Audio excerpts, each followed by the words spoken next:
Alhamdulillah. Wassalatu wassalam. Ala Rasulillah wa ala alihi wa sahbihi ajmeen. Amma ba'd. A'udhu billahi minash shaitanir rajim. Bismillahir rahmanir rahim. Wa kul ja'al haq wa zaqal batil. Innal batil kana zahuqa. Rabbi shali sadri wa yassir li amri wa halul 'uqdatan min lisani yafqahu qawli. I welcome all the viewers with Islamic greetings. Assalamu alaikum wa rahmatullahi wa barakatuh. This is a special and an important and urgent message for my dear brothers and sisters of Bangladesh. Firstly, I'd like to congratulate you that hardly 2 days ago, today is the 7th of August, 2 days ago on Monday, the 5th of August, you got freedom from an unjust regime.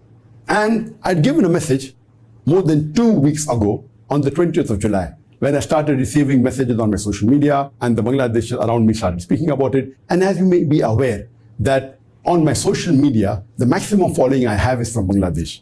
On my Facebook alone, out of 23.9 million followers, more than 25%, more than 6 million followers are from Bangladesh alone. It has the largest following in any country in the world. It has more following than India and Pakistan put together. In India, I have about 3 million followers. In Pakistan, I have 3 million followers. But Bangladesh alone has more than 6 million followers. That's the reason it becomes my moral duty and also an Islamic duty to give a suggestion and advice to my dear brothers and sisters of Bangladesh. On the 20th of July, more than 2 weeks ago, when dozens of students had been killed in the protest that was started by the students against the unjust 30% quota reservation. And I appreciated the efforts of the students, and I told them that dozens of students have been killed, and inshallah they are martyrs, they are shaheed, and Allah will give them Jannat al-Firdaus. I also give advice to the officials of Bangladesh that they should let justice prevail, let peace prevail, and they should handle the situation with wisdom and with hikmah. But unfortunately, the officials of Bangladesh did not heed my advice, and they retaliated and they increased the atrocities against the students. So much so that on Sunday alone, on the 4th of August, more than 100 people were killed by the unjust regime just 3 days ago. And the total officially had to reach to more than 300 people had been killed. And the unofficial report said more than 1,000. Some reports said thousands had been killed. And because of this, the protests intensified, and on the 5th of August, 2 days ago, hundreds of thousands of Bangladeshis, they marched in Dhaka and they went to the residence of the previous Prime Minister Hasina. So much so that the previous Prime Minister, who was a dictator, Hasina, had to resign and flee the country. And Allah gave victory to the students and the peaceful protesters.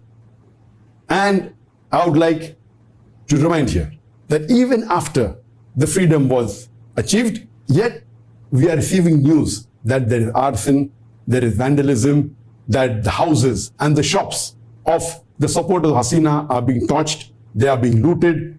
And today morning, and even yesterday, I received information that some of the Hindus have been attacked.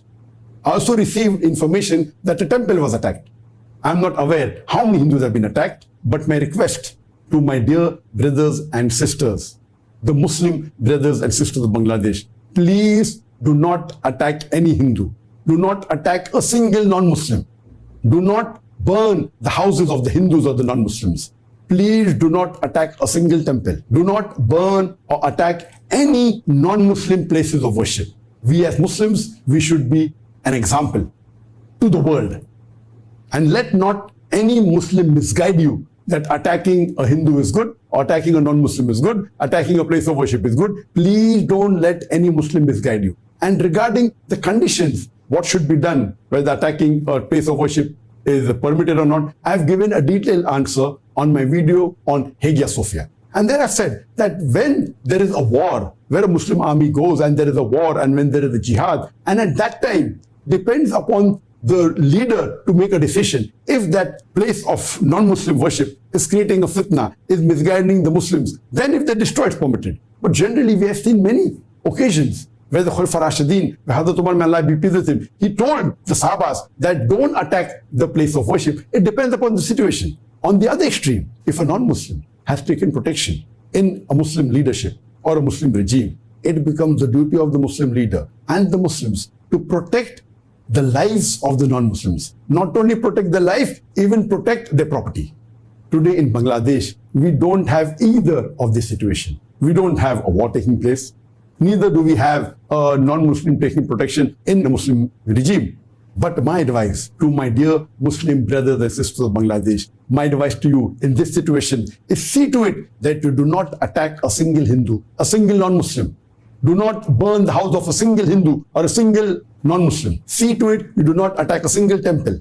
See to it you do not burn a single temple. Do not attack or burn any non-Muslim place of worship. In fact, see to it that you protect the non-Muslims. You protect the places of worship of the non-Muslims. I request the students of Bangladesh and the Muslims of Bangladesh, please don't take law in your hand. If you find that there's any person doing injustice, if you find any non-Muslim doing injustice, see to it that let peace prevail in the country first, and later on you can take them to the laws and authorities and see to it that they are brought to justice. But now, at this moment, please stop vandalizing, please stop attacking and destroying the properties of the people. In Islam, we have to protect our neighbors, irrespective if they are Muslim or non-Muslim. See to it that all the Muslims in Bangladesh, if you find any non-Muslim, any Hindu living in your locality, see to it that they're secure. If anyone goes and attacks them, you should protect them. I would like to request the students' body who started this wonderful movement against the unjust quota that was launched by the government, which also went to the extent of toppling the unjust regime. My request to you is see to it that you form another subcommittee in your students' body that sees to it that they place some students outside the temples, outside the non-Muslim places of worship. See to it that if anyone, whether Muslim or non-Muslim, tries to attack these places of worship, see to it that they should protect. Let the world come to know that this is how the Muslims behave. Like how at the time of Khulafa Rashidin, at the time of Hazrat Umar, the non-Muslims were so happy and so peaceful. They wanted to live under the leadership of an Islamic ruler. See to it that you are examples. Please don't let someone misguide you. And Allah has helped you now.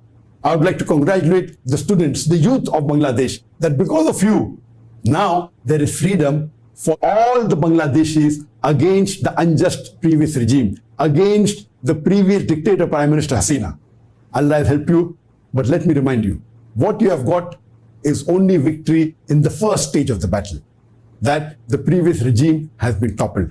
But now your real battle starts. See to it that peace is restored in Bangladesh. See to it that Bangladesh has a just regime. See to it that you follow the Quran and Sahih Hadith. You follow the teachings of Allah and the beloved Prophet. See to it that you are good, exemplary Muslims, not only to the people of Bangladesh, but even the people of the world. And I pray to Allah subhanahu wa ta'ala that may the problems of Bangladesh be solved. May the problem of unemployment be solved. May the economy be restored. May the justice be restored. May the peace be restored. And I have high hopes that the students have started this movement. Please don't let it die in between. You have just won the first stage of the battle. See to it that the peace is restored. See to it no non-Muslim, no Hindu is attacked. See to it that you protect the houses and the places of worship of the Hindus. And since the last 3 weeks, since we came to know that this problem has started in Bangladesh, my son, who usually, often leads the salah in the mosque where we pray, where we are praying for months together, 5 times a day, we are reading